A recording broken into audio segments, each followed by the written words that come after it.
우리가 함께 봉독한 말씀을 통해서 하나님께서 저 여러분에게 은혜 주시길 원합니다.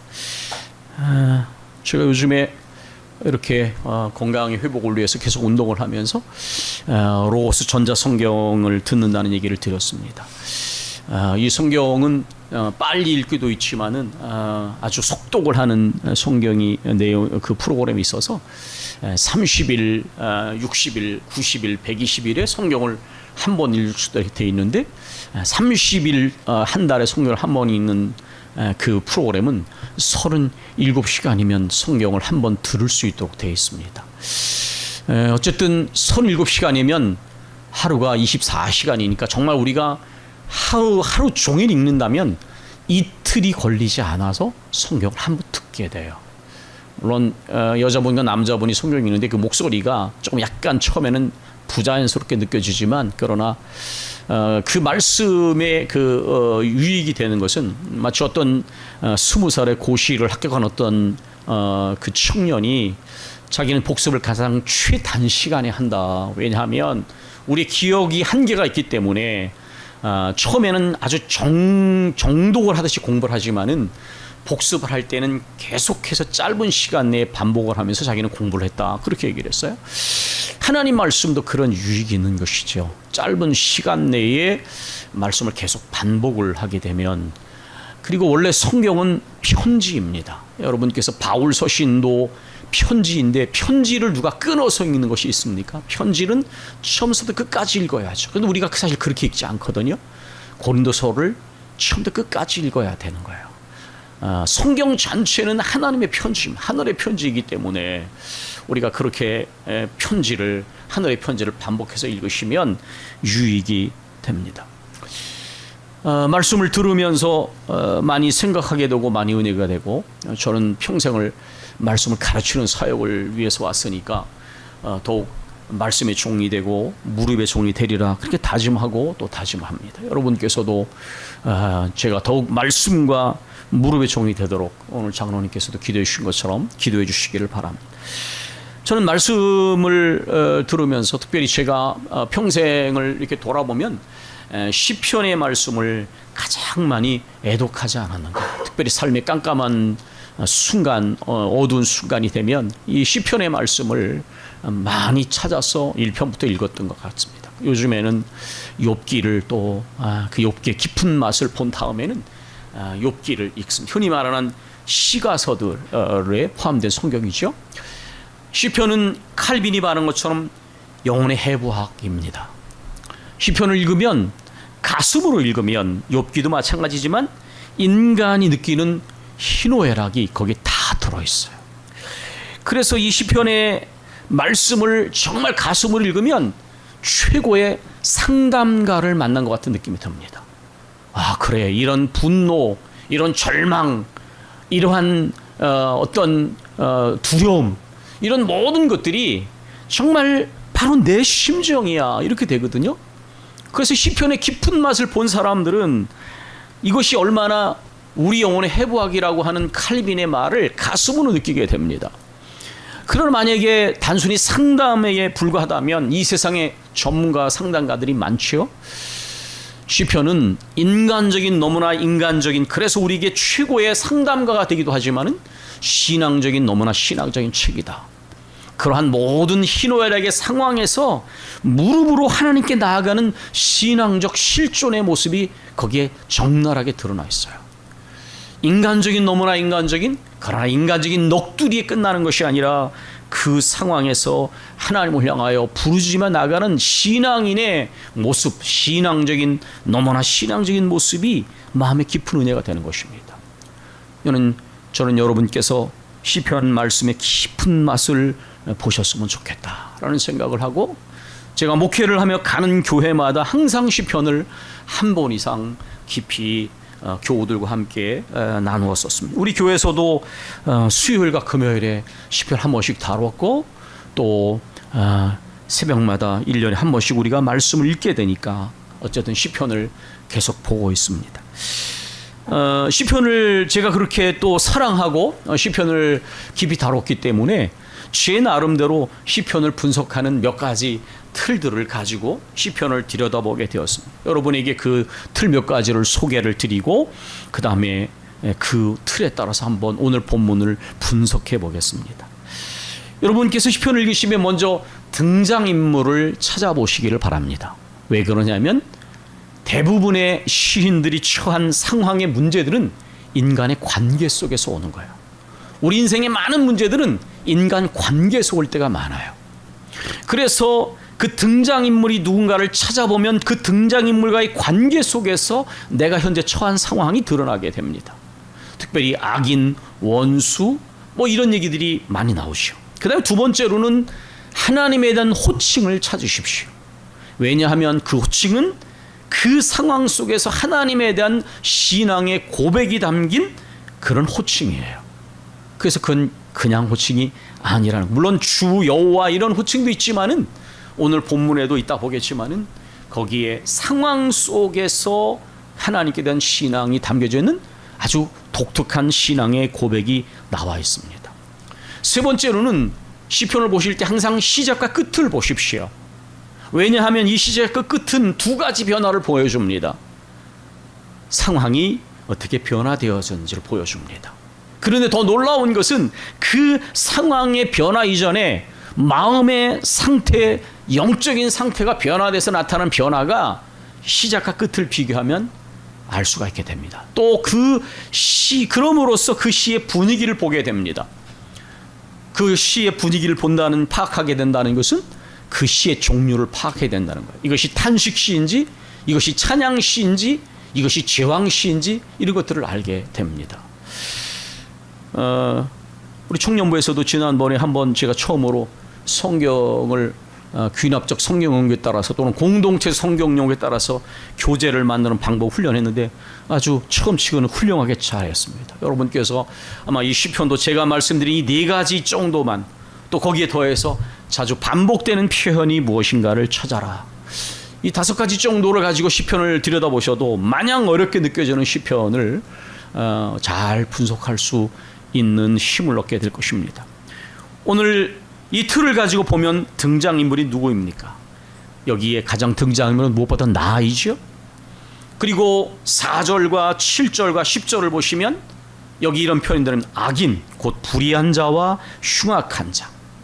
그리고 7절 무리, 이것은 관찰자의 입장에선 사람들입니다. 10절 내 원수들, 내 영혼을 엿보는 자들, 내 영혼을 대적하는 자들, 나를 모해하는 자들. 이것은 뭐냐 하면 바로 지금 내가 이러한 악인들에 의해서 지금 내 생명이 위협을 받고 저들이 나를 대적하고 나를 해하려 하는 그런 사람이 있다는 것입니다. 그리고 그들과의 관계 속에서 무리들이 나를 보고 있는 것입니다.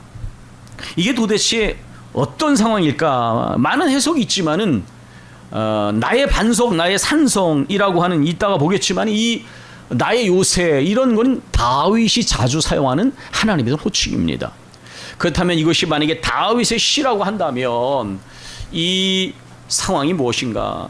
다윗의 생애에서 두 번 큰 위험이 있었는데, 물론 사울에게 쫓겨다닌 10년을 빼놓고, 그것은 바로 그의 아들 압살롬이 반란을 일으킨 것이고, 또 아도니아가 반란을 일으켜 아버지를 대적해서.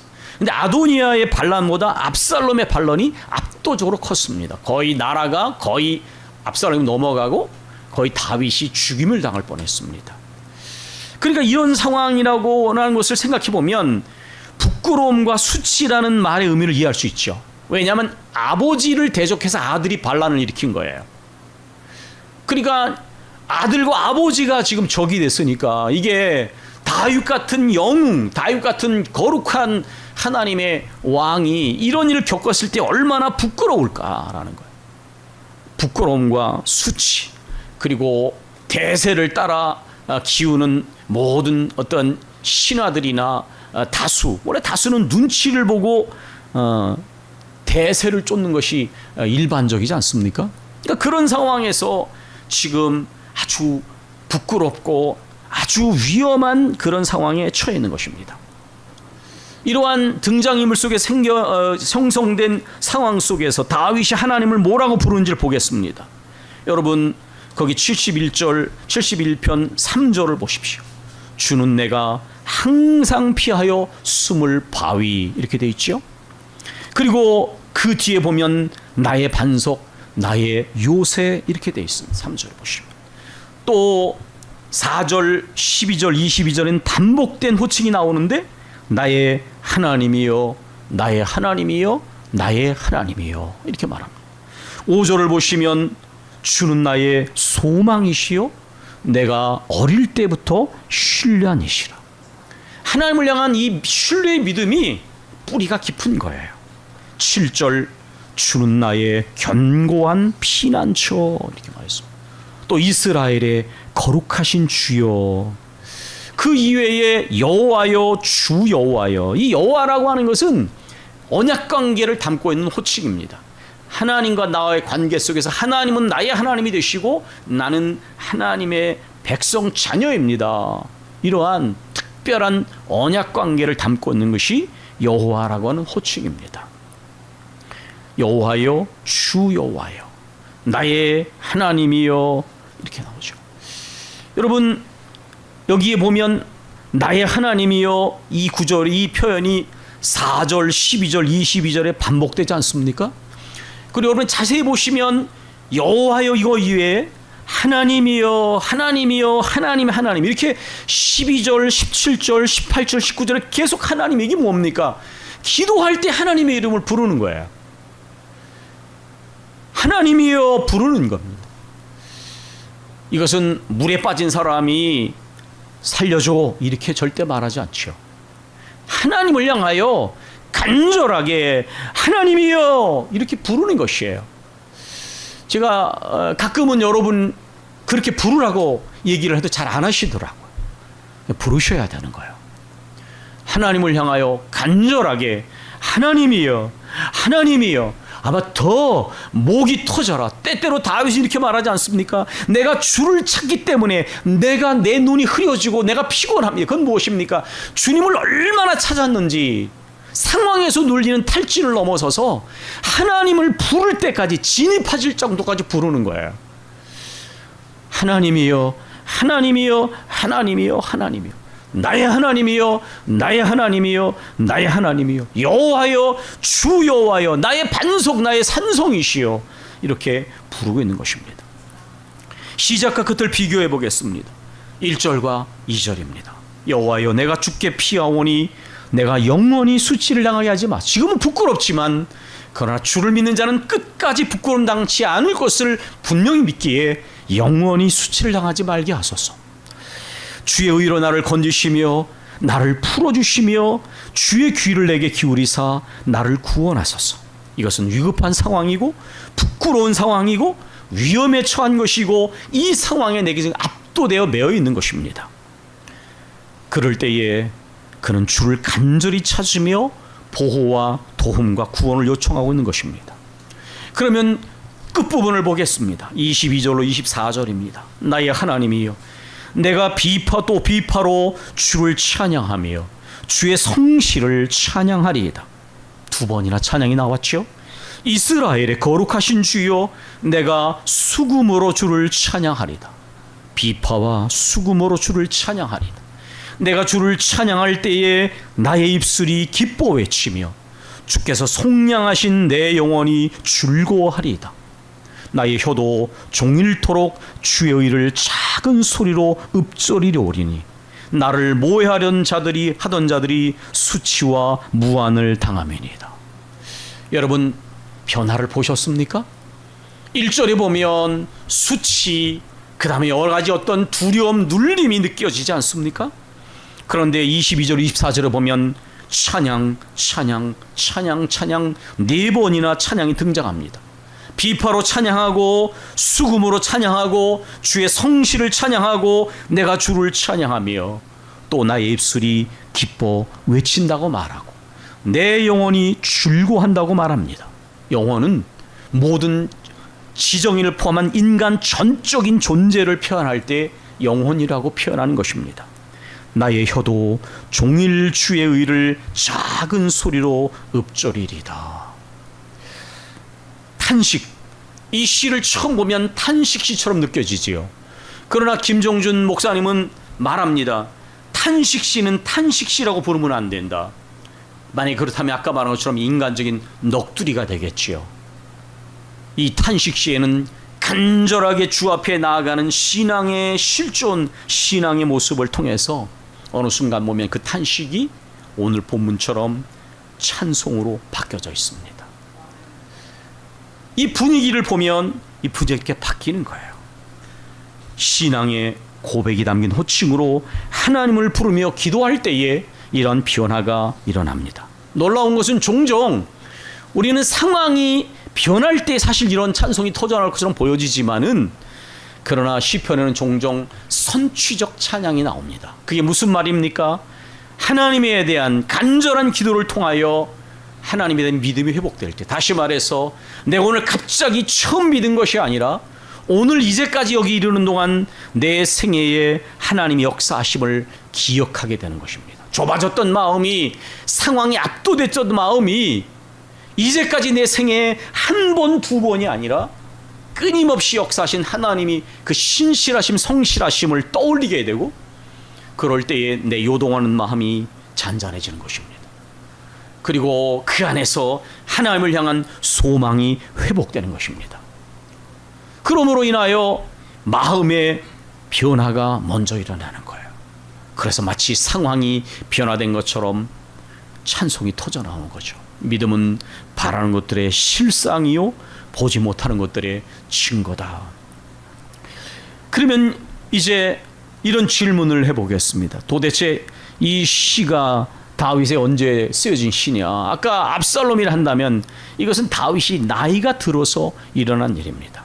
실제로 신학자들도 이것은 백발이라든지 늙을 때에 이런 표현을 보면 노년의 체험을 바탕으로 쓰여진 시다 이렇게 말합니다. 9절, 늙을 때에 나를 버리지 마시며 내 힘이 쇠약할 때에 나를 떠나지 마소서. 18절, 내가 늙어 백발이 될 때에도 나를 버리지 마소서. 이것은 인생의 노년기를 살아가고 있는 거예요. 그러면 다윗은 언제부터 신앙생활을 했는가? 성경에 이미 나와 있지만 오늘 본문에는 이렇게 말합니다. 5절, 주 여호와여 주는 나의 소망이시요 내가 어릴 때부터 신뢰한 이시라. 다윗은 어렸을 때부터 하나님을 신뢰하는 믿음으로 살아왔던 사람입니다. 6절, 내가 모태에서부터 주를 의지하여 싸우며 나의 어머니의 배에서부터 주께서 나를 택하셨사오니 나는 항상 주를 찬송하리이다.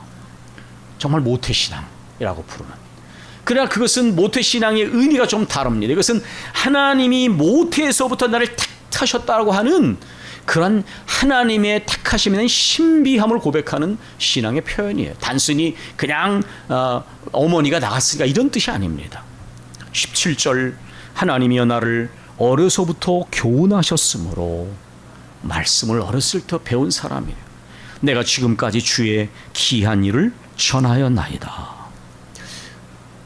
이 모든 것을 종합하면 다윗은 전생에 걸쳐 하나님이 함께 하심을 체험하면서 살아온 사람입니다. 지금 인생의 노년이 되어서 백발이 성성하지만은, 그리고 심지어 지금 상황이 부끄럽고 그리고 외롭고 절망적이고 위험한 상황이지만은, 그러나 뿌리 깊은 신앙을 가진 다윗은 주님을 향하여 견고한 신뢰를 가집니다. 주는 나의 산성, 나의 요새, 나의 피할 바위, 나의 방패십니다. 다윗이 자주 사용하는 신앙의 고백이 담긴 그러한 호칭 아닙니까? 이것을 기억하며 그는 뒤로 낮아빠지는 사람이 아니라 앞으로 엎어져 하나님의 이름을 간절히 부르는 무릎의 사람으로 나아갑니다. 얼마 전에 한강 작가가 과거가 미래를 이끄는 것에 관해서 얘기한 적이 있습니다. 신앙인이야말로 그렇습니다. 과거의 체험은 망각으로 가야 될 것이 아니라 하나님의 그 능력과 지혜와 성실하심과 진실하심을 기억할 때 그 과거의 사건은 우리를 이끌어 나가는, 미래의 소망으로 우리를 이끌어 나가는 능력이 되는 것이 바로 말씀이요 신앙인의 사건입니다. 그 하나님이 오늘 나의 하나님이시며 그 하나님을 오늘 나의 피난처로 견고한 요새와 반석으로 삼아서 나는 이 깜깜한 상황에서도 항상 소망을 품고 더욱더욱 주를 찬송하리라. 소망이라는 단어를 떠올렸다는 것 자체가 찬송과 영광이라는 단어를 고백하는 것 자체가 마음이 회복되어진 것입니다. 상황에 압도된 사람은 상황만 보입니다. 그러나 믿음이 회복되니까 마음이 넓어지는 거예요. 하나님 하신 일이 떠오르고 찬송과 영광이라는 단어가 떠오르는 것입니다. 기도는 만사를 변화시킨다. 그러나 기도는 만사를 변화시키기 전에 마음을 변화시킵니다. 바로 신학에서 얘기하는 예기와 선지, 그런 일이 일어날 것을 내가 확신하는 것이죠. 믿음으로 기대하는 것입니다. 예상하고 기대하고 그리고 또한 이미 이루어진 걸로 믿는 것입니다.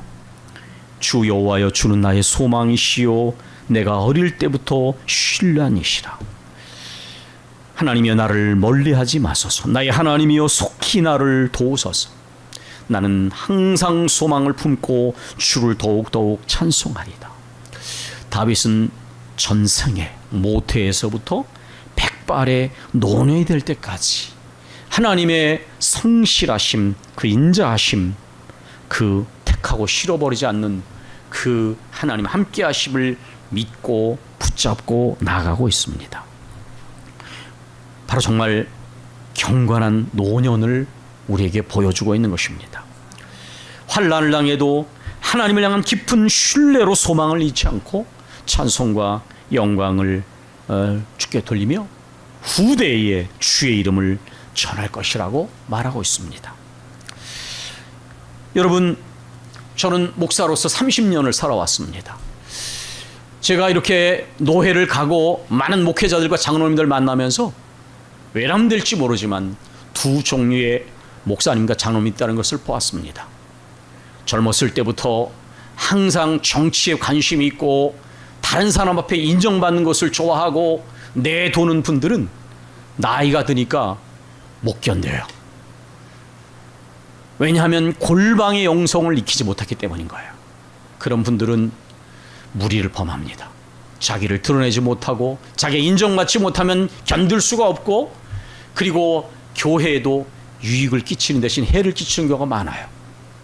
그러나 젊었을 때부터 말씀과 기도와 찬양 가운데, 원래 사역자는 그렇게 훈련이 돼야죠. 중직자는.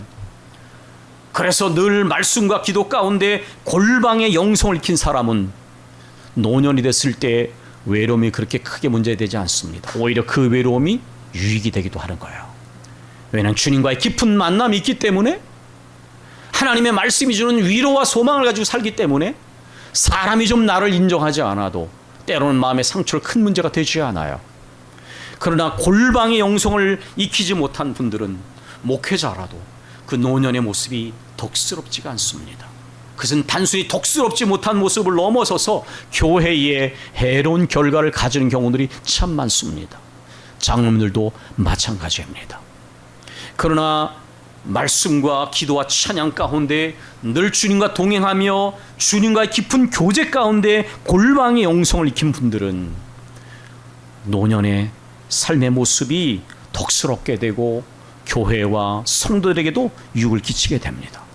이것은 목사님과 장로님과 연결된 문제만이 아닙니다. 권사님들도 마찬가지입니다. 오늘날 권사라는 직분이 너무 흔한 것처럼 되어졌지만, 권사는 묵직한 기도의 무릎을 꿇는, 사랑으로 돌보는 아주 중요한 직분입니다. 그러나 제가 분명히 봤을 때 권사님이라고 똑같지 않습니다. 영적인 깊이가 다른 것입니다. 여러분, 우리 교회는 청년들이 있습니다. 오늘 아침 새벽에 일어나서 5.8km를 걸으며 말씀을 들을 때 전도서의 말씀을 들었습니다. 너는 청년의 때에 곧 곤고한 날이 이르기 전, 나는 아무 낙이 없다고 할 때가 이르기 전에 너희 하나님 창조자를 기억하라. 젊음의 날 때부터 창조자 하나님을 믿으면 그 사람은 나중에 경건한 노년이 됩니다. 여러분, 우리가 이런 경험이 있지 않습니까? 중고등학교 때 동창을 만났습니다. 두 가지 느낌이 듭니다. 어쩌면 너는 옛날이나 지금이나 똑같니? 아니 너 왜 이렇게 변했니? 상반된 느낌이 있습니다. 아마 여러분 무슨 뜻인지 아실 거예요. 근데 정말 그런 경우가 많습니다.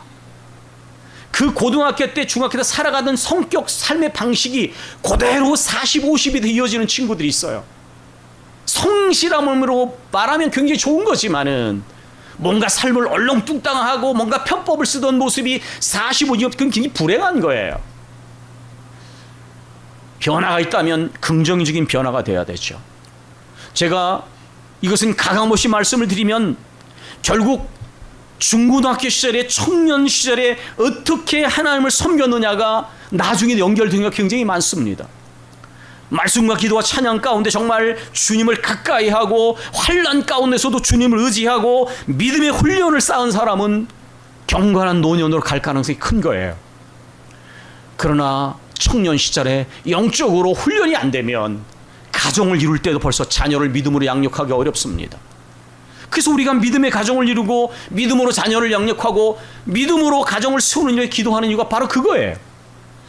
여러분 할 수만 있으면 새벽 기도 훈련을 하십시오. 우리 청년들이 새벽 기도를 하는 게 쉽지 않죠. 그러나 마음먹으면 할 수 있습니다. 저녁에 일찍 주무시면 돼요. 그리고 새벽 기도를 하면 나중에 한번 우리가 어떤 분을 모셔서 간증을 들으려고 하는데 만약에 젊을 때부터 그렇게 새벽 기도를 하고 말씀 훈련을 하고 골방의 영성을 익히면 여러분이 가정을 이루고 부모가 되고 삶의 위기를 만났을 때도 여러분이 이겨낼 수 있습니다. 그러나 그런 훈련이 되지 않으면 뒤로 낮아빠지고 세상적인 힘을 의지하고 그럴 가능성이 많아요. 물론 하나님은 얼마든지 인생의 시기에 사람을 새롭게 하시는 분이세요. 그러나 할 수만 있다면 우리 젊은 세대들은 이러한 경건한 골방의 훈련을, 주님과의 교제를 말씀과 기도와 찬양을 통하여 인생을 주님과 함께 동행한 훈련을 여러분은 훈련하셔야 됩니다. 노년을 살아가는 모든 우리 중직자들은 정말 다윗처럼 우리 모태에서부터 택하신 우리 하나님을 기억하면서 더욱더욱 어떤 상황에서나 외로움을 겪든지 어떤 문제를 만나든지 주님을 향하여 이 말씀의 믿음의 고백을 가지고 무릎으로 나아가서 정말 우리 후세대들에게 하나님의 증거와 하나님에 대한 교훈과 훈계를 베풀고 증거와 간증을 하는 믿음으로 나가도록 우리는 사모해야만 합니다. 모태에서부터 백발이 될 때까지 하나님은 우리의 하나님이 되십니다. 아멘. 우리 기도하겠습니다.